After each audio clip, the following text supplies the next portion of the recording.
Apakah Pak Kepala Badan sudah bisa? Assalamualaikum, selamat pagi.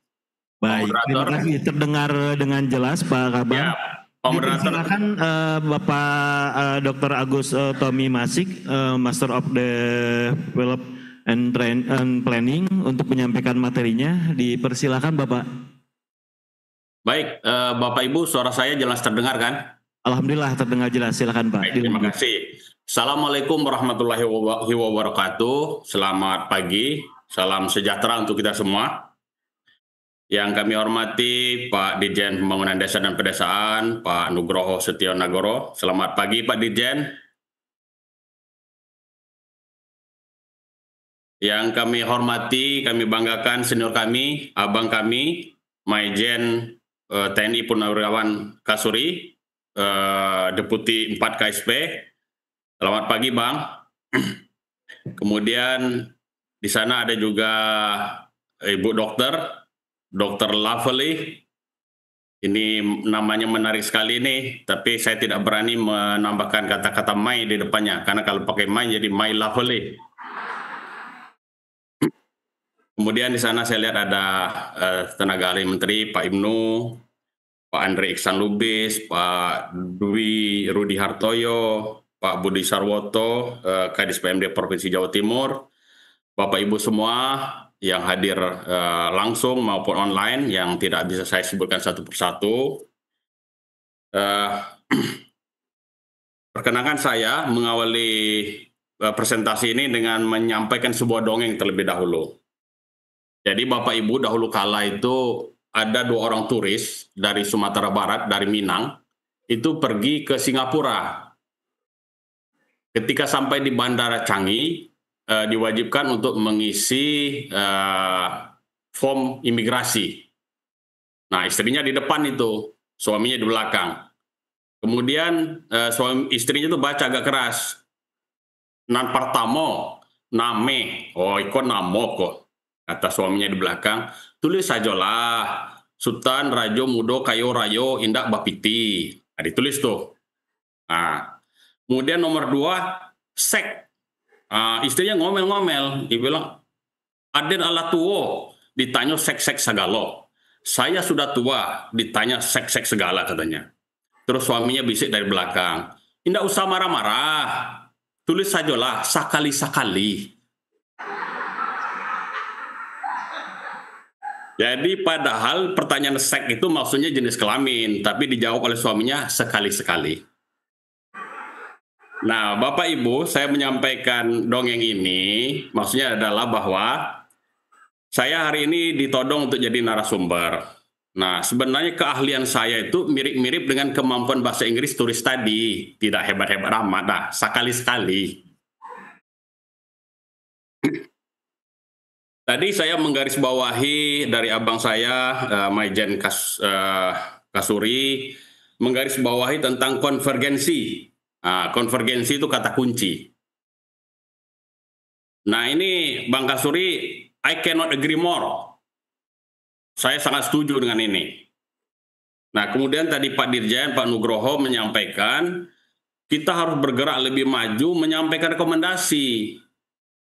Nah, ini juga saya sangat setuju Pak Nugroho. Saya langsung menyampaikan usulan kalau begini. Karena persoalan pembangunan desa, termasuk stunting di dalamnya, itu persoalan dengan kompleksitas tinggi. Dia sifatnya multidimensi, multisektor, multi-aktor, dan juga multi-layer pemerintahan. Ada pemerintah desa, kecamatan, Pemda, provinsi, dan sampai pusat. Jadi mau tidak mau, suka tidak suka, konvergensi, keterpaduan, sinkronisasi, itu sangat-sangat mutlak. Tapi Pak Kasuri, Ibu Lovely, dari dulu sampai sekarang, keterpaduan, koordinasi, sinkronisasi ini barang mahal. Kita butuh ada regulasi yang kuat yang memaksa untuk itu terjadi. Nah, jadi Pak Nugroho, saya usul bukan hanya Inpres Pak Nugroho, kalau bisa itu PP, atau mundur-mundur itu Perpres. PP apa? PP tentang keterpaduan pembangunan desa dan kawasan pedesaan. Yang di dalamnya juga ada stunting, jadi bukan hanya stunting toh. Kita ini berhadapan dengan persoalan yang multidimensi, multisektor, multi-aktor, dan multi-layer pemerintahan. Jadi harus ada regulasi yang kuat untuk memaksa itu terjadi, Pak Nugroho. Nah, itu usulan saya, Pak Nugroho. Nah, karena pentingnya konvergensi ini, Bapak Ibu semua, saya ingin mengawali cerita saya ini dengan menggambarkan betapa besarnya tantangan kita hadapi dalam pembangunan desa dan pedesaan ini. Saya izin share screen ya.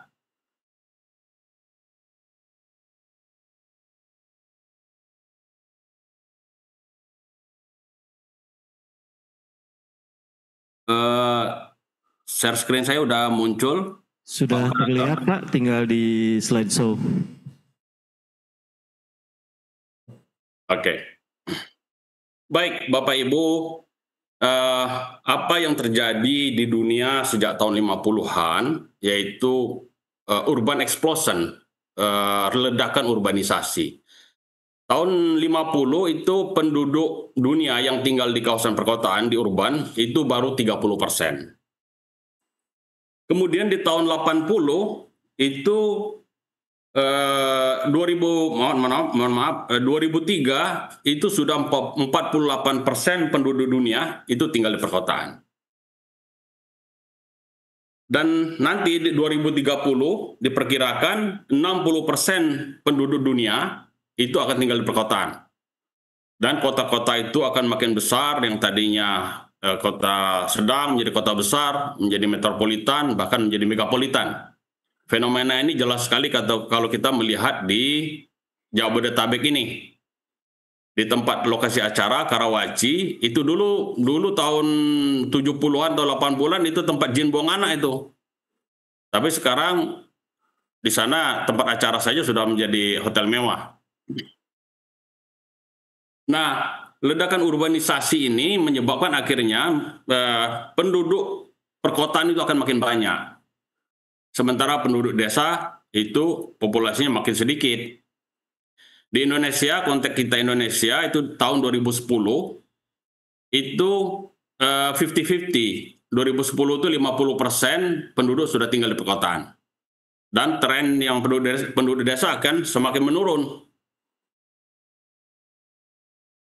Nah, urbanisasi ini kita lihat ini lumrah terjadi karena lebih dari 48% produksi non-migas itu diproduksi di perkotaan. Secara umum, 80% GDP itu diproduksi di kawasan perkotaan. Jadi sedikit yang ada di pedesaan. Nah, ini harus kita antisipasi persoalan di desa ini. Nah, urbanisasi ini khusus untuk konteks kita di Indonesia ini makin diperberat dengan kesenjangan antar wilayah yang tetap tinggi sejak 30 tahun terakhir. Lebih 80% PDRB nasional itu dihasilkan di bagian barat Indonesia, di Jawa dan Sumatera. Jawa 57%, Sumatera itu 22%. Papua yang sebesar itu hanya 2,5%. Jadi wajar saja Pak Kasuri, Pak Deputi, wajar saja kalau saudara-saudara kita di Papua itu dengan distribusi PDRB seperti ini, mereka itu merasa tidak puas. Bahkan ya bisa saja ancaman beratnya akan mengatakan bahwa ya kalau begini kami ini bukan di Indonesia. Artinya akan ada ancaman disintegrasi kalau kondisi ini berjalan terus. Dan Pak Kasuri, saya mengamati 20 tahun terakhir, 10 tahun yang lalu PDRB Papua itu 3,5%. Sekarang tinggal 2,5%. Artinya porsi ekonomi di Pulau Papua itu tidak naik, malah turun begitu. Ini persoalan besar kita. Dan urbanisasi dengan desa tadi, ini berkelindan. Akhirnya penduduk kita itu makin berpusat di Jawa dan Sumatera. Nah, pemusatan penduduk ini akan berkelindan juga dengan ekonomi karena ekonomi itu berkaitan erat dengan jumlah penduduk, tenaga kerja sebagai mesin ekonomi. Misalnya di Jawa ini 56,48% PDRB nasional, itu sejalan dengan jumlah penduduk. 58% penduduk kita ini ya tinggal di Pulau Jawa. Nah, ini tadi kalau Pak Kasuri menyinggung tentang transmigrasi, di sinilah sangat strategisnya kita menggiatkan lagi pemerataan penduduk ini. Nah, kemudian ya dengan situasi seperti itu ya tentu saja kemiskinan di pedesaan lebih tinggi. Kemiskinan lebih tinggi daripada di kawasan perkotaan. Bahkan kita melihat proporsinya kemiskinan pedesaan itu hampir 2 kali lipat dari kemiskinan di perkotaan.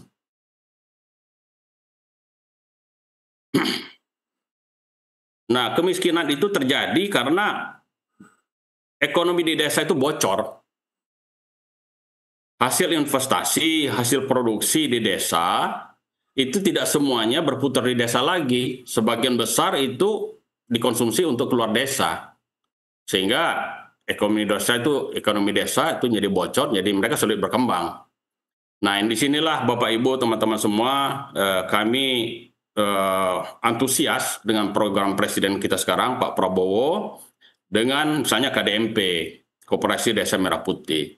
Cita-citanya, niat mulia dari KDMP ini menurut kami adalah pertama kita memotong jalur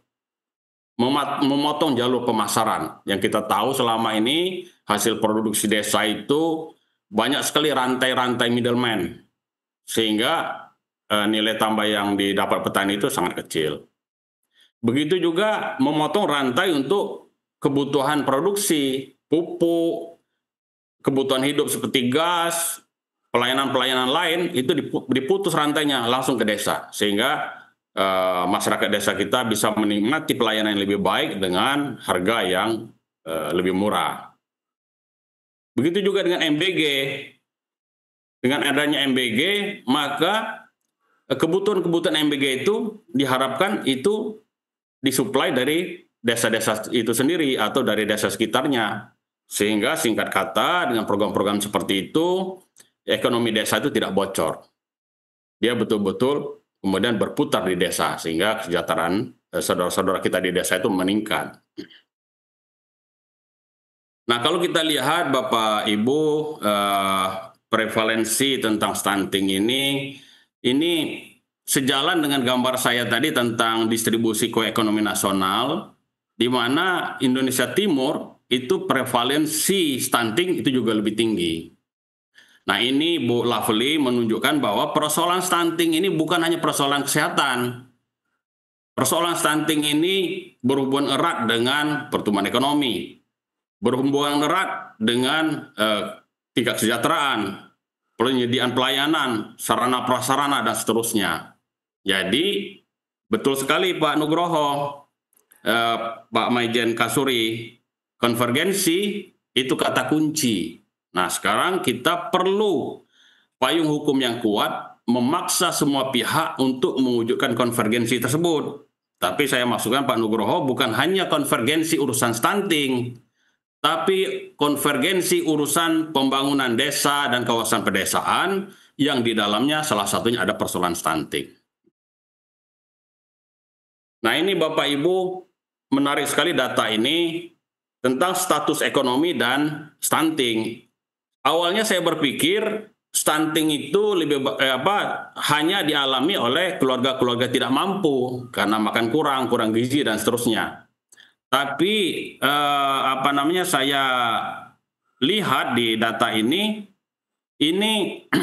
ternyata masyarakat kita yang kelas menengah itu masih banyak yang kena stunting juga, 17,3%. Bahkan kalangan yang teratas, artinya menengah di atas kelas menengah, itu masih ada stunting juga, 12,1%. Nah, data ini menunjukkan ke kita bahwa persoalan stunting ini bukan hanya persoalan ekonomi, bukan persoalan tidak makan atau kurang makan, bukan itu. Tapi juga persoalan budaya, persoalan kebiasaan hidup sehat, persoalan tentang pentingnya pola makan sehat. Nah, Pak Bu Dr. Lovely, saya memang agak miris juga. Akhir-akhir ke sini itu di banyak daerah itu makanan pokok itu bukan lagi nasi atau sagu, tapi makanan pokok itu Indomie. Padahal kita tahu kalau Indomie itu sebenarnya tidak sehat. Di perkotaan juga anak-anak muda kita itu bangga sekali makan makanan cepat saji. Padahal di negara maju itu disebut junk food, itu makanan sampah. Di tempat kita malah jadi idola. Nah, ini persoalan bersama yang tidak bisa kita selesaikan hanya dari pendekatan kesehatan saja. Nah, Bapak Ibu semua, Pak Nugroho, Pak Abang saya, Majen Kasuri, Bapak Ibu semua, saya itu selalu terkesan dengan gambar ini, bahwa sebenarnya ini dari perspektif pembangunan wilayah, sebenarnya pembangunan wilayah itu sederhana, bahwa kemajuan suatu wilayah itu sangat ditentukan oleh perdagangan antar wilayah. Nah, kalau ditentukan oleh perdagangan antar wilayah, itu artinya pertanyaannya apa yang kita perdagangkan? Apa yang kita perdagangkan dalam perdagangan antar wilayah itu? Tentu saja apa yang kita perdagangkan itu adalah hasil dari sistem produksi wilayah. Sistem produksi wilayah itu ada daerah sentra produksi, ada daerah perkotaan sebagai pusat pelayanan, tempat hilirisasi industri, kemudian ada outlet untuk menjual keluar, outletnya itu bisa pelabuhan, bandara, kereta api, dan seterusnya. Nah, di sini kalau kita lihat gambar ini, artinya ini sistem produksi wilayah ini kan berawal dari kawasan produksi, kawasan-kawasan sentra produksi. Apakah itu produksi bahan baku peternakan, perkebunan, perikanan, dan seterusnya. Dan kawasan sentra produksi itu adalah kawasan pedesaan yang wajib kita bangun ini.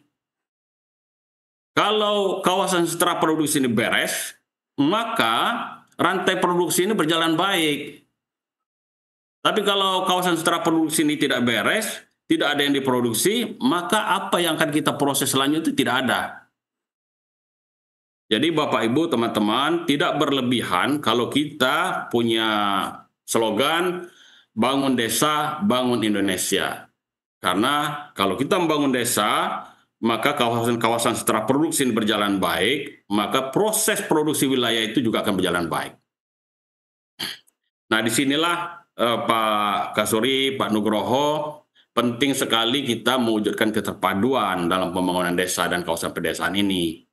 Karena pembangunan kawasan pedesaan dan pedesaan yang salah satu persoalan di dalamnya adalah stunting, itu tidak bisa hanya didekati oleh satu sektor saja. Misalnya di sini kalau kita melihat peternakan, tidak selesai hanya orang-orang peternakan saja. Ini berkaitan dengan pendidikan. Pendidikan yang mensupport untuk peternakan ini. Berkaitan dengan kesehatan. Bagaimana kesehatan kita menyiapkan tenaga kerja yang sehat, produktif, inovatif, dan seterusnya. Kita berhadapan dengan financial support, kita berhadapan dengan dukungan teknologi, dan seterusnya, dan seterusnya. Jadi singkat kata Pak Nugroho, Pak Kasuri, konvergensi, keterpaduan, itu adalah mutlak diperlukan kita dalam membangun desa. Tidak hanya urusan stunting.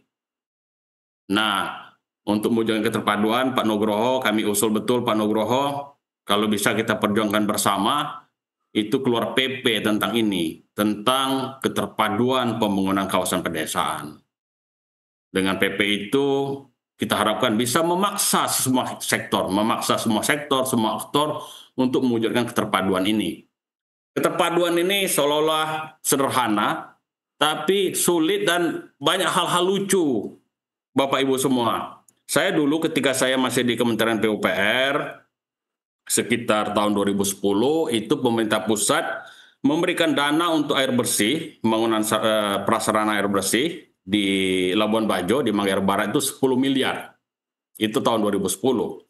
Kemudian kita evaluasi di tahun 2012, teman-teman saudara-saudara kita di Manggarai Barat itu mengeluh kekurangan air bersih. Nah, kita kan heran, uang 10 miliar 2010 itu kemana?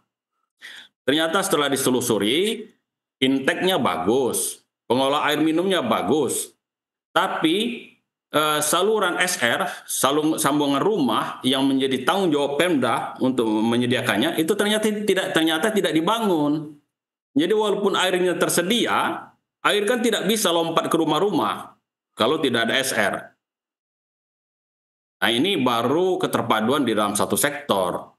Itu akan lebih riuh lagi keterpaduan antar sektor. Misalnya di Kabupaten A menyiapkan sektor unggulan jagung, tapi teman-teman di dinas perindustriannya melakukan industrialisasi hal yang lain, bukan jagung. Jadi ya inilah lucu-lucunya negeri kita ini. Jadi kembali Pak Nugroho, Pak Kasuri, Bapak Ibu semua, titik kritikal yang harus kita perjuangkan ini bagaimana kita mewujudkan konvergensi tadi, mewujudkan keterpaduan pembangunan desa. Bapak Ibu, maaf Pak Moderator, saya punya waktu berapa menit lagi? Izin Pak, 6 menit lagi Pak. Oh baik. Baik. Mirip dengan Pak Nugroho tadi, saya itu memanfaatkan kesempatan ini untuk mengeluarkan kegemasan saya tentang persoalan-persoalan pembangunan desa dan kawasan pedesaan yang terjadi selama ini. Nah, kemudian masuk kepada tentang peran pendamping desa, Bapak Ibu semua.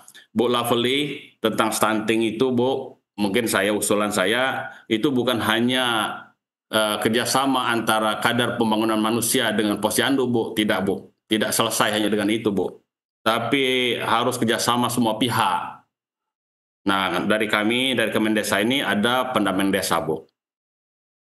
Pendamping desa itu tugas utamanya adalah memfasilitasi dan mendampingi masyarakat dalam penyelenggaraan pemerintahan desa, pelaksanaan pembangunan desa, pembinaan kemasyarakatan desa, dan pemberdayaan masyarakat desa. Jadi, tugas teman-teman kami pendamping ini, pertama dia memfasilitasi perencanaan, pelaksanaan, dan evaluasi pembangunan yang dimulai dari pendataan, juga memfasilitasi organisasi kemasyarakatan di desa, juga memfasilitasi pembangunan ekonomi lokal di desa, termasuk di situ BUM desa dan sekarang ada KDMP, memfasilitasi juga kerjasama antar desa. Nah, jadi tentang stunting ini masuk di bagian dari pemberdayaan masyarakat desa. Jadi tentu saja teman-teman kami, para pendamping desa ini sangat penting, sangat perlu untuk kita dorong terlibat aktif dalam pencegahan dan penanggulangan masalah stunting ini. Ini saya kira tujuan dari pendamping desa, saya tidak perlu uraikan lebih lanjut, Bapak Ibu semua. Kemudian tentang koordinasi pendampingan, memang tugas pendampingan itu secara peraturan perundang-undangan dari Presiden mengamanatkan kepada Menteri dan juga pemerintah daerah provinsi dan pemerintah daerah kabupaten kota. Dalam pelaksanaannya kemudian di pusat nanti akan kami dikoordinasikan oleh BPSDM. Tapi jangan lupa Bapak Ibu semua, ini terutama teman-teman kami dari Kepala Dinas PMD, bahwa ujung tombak kita untuk pemberdayaan masyarakat desa itu bukan hanya pendamping desa, tapi ada juga penggerak swadaya masyarakat yang ada di nasional, ada di Dinas PMD, provinsi, kabupaten kota. Nah, ini ke depan kita perlu bersinergi lebih baik, kita bangun koordinasi dengan lebih baik. Nah, Bapak Ibu, teman-teman yang dari Dinas PMD, tugas-tugas pendamping desa ini, Menteri Desa sudah mengeluarkan keputusan Menteri yang baru, yaitu Kemen 294 tahun 2025 tentang pendampingan. Di situ kita, Pak Menteri, mewajibkan seluruh pendamping desa dalam pelaksanaan tugasnya itu berkoordinasi dengan Pemda. Jadi kalau TAPM Provinsi berkoordinasi dalam pelaksanaan tugasnya di bawah koordinasi Kadis PMD Provinsi. Begitu juga di kabupaten kota itu di bawah koordinasi Kadis PMD Kabupaten Kota. Di level kecamatan, nanti PD itu di bawah koordinasi camat. Dan di level desa, PLD, pelaksanaan tugasnya itu di bawah koordinasi kepala desa. Ini yang tentang fokus-fokus penggunaan stunting. Kita di Kementerian Desa ini digawangi oleh Pak Nugroho ini punya komitmen kuat juga terhadap masalah stunting, karena masalah stunting ini dimasukkan secara khusus ini di dalam Kemen tentang penggunaan dana desa. Jadi Pak Nugroho yang menggawangi Kemen tentang penggunaan dana desa ini sudah memasukkan tentang arah-arah penggunaan dana desa untuk mengatasi stunting. Ini sama yang digawangi di tempatnya Pak Nugroho. Dan ini kemudian yang tentang perlunya penguatan kerjasama kita dalam stunting. Sudah ada PP-nya, tapi menurut kami kita ketika membangun desa itu harus komprehensif. Kita membangun desa itu tidak sektoral, tidak hanya persoalan stunting, tapi semua persoalan dalam kehidupan masyarakat desa itu perlu kita susun keterpaduannya secara komprehensif. Nah, ini Bapak Ibu terakhir tentang tugas-tugas saudara-saudara kami, teman-teman kami, para pendamping desa. Seperti melakukan peningkatan kapasitas kadar pembangunan manusia. Jadi KPM-KPM yang ada di desa itu, ini tugas para pendamping desa juga untuk melakukan pembinaan, pendampingan. Kemudian mempraktisi pertemuan di desa, termasuk misalnya pertemuan dalam rangka mengatasi stunting. Dan seterusnya Bapak Ibu semua. Demikian Bapak Ibu, saya melihat jam udah mendekati jam 12 dan di sini juga sudah azan. Saya kira itu saja ingin saya sampaikan. Yang terpenting sebenarnya saya itu hari ini ingin menjadi provokator, memprovokasi kita semua untuk kita bisa bergerak bersama dalam membangun desa ini. Demikian, terima kasih. Assalamualaikum warahmatullahi wabarakatuh. Waalaikumsalam.